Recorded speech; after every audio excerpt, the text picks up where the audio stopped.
measuring cups and spoons. Naona hii imevunjika. It has served its term. This has been since I started baking. So ilivunjika. They are very strong, but don't use glucose syrup. Tulichota glucose syrup ikiwa firm. Ile kubwa, you know, the one that comes in a big jar kama hii. Ikavunja. So we have to replace them because I love them. They are very helpful. I like the fact that the whole set comes with the spoons and the cups. So tumeanza tena safari. So I'm gonna use the cups, the spoons to measure. So what I learned is you need to have a few different types of spoons and measuring cups.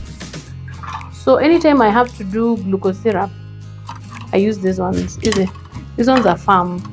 They look fashionable and stylish, colors na bamba, but they're also very firm. When you scoop with it, ni ngumu, si soft kama ile. So you can get either. You have both E na ile light. These ones for different purposes. When you're measuring things like oil, with this one you can see the reflection, you can see the color. So iko na purpose. There's a purpose. If you're measuring by eye level, itakuonesha vizuri penye eye level inafika. And then these ones, when you're scooping hard things, hata cupcakes, you can use this as a cupcake scoop. If your cupcakes are 60 grams ml, unatumia hii scoop nayo cupcakes. So they have different roles, but they all work. So we're gonna use this to do 5 ml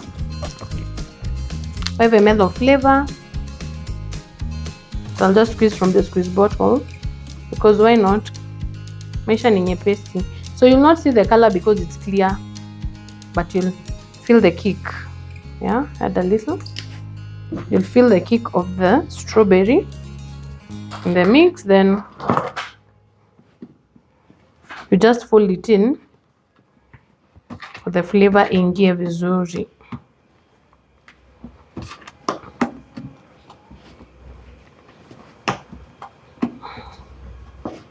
So these ones, which tins will I use?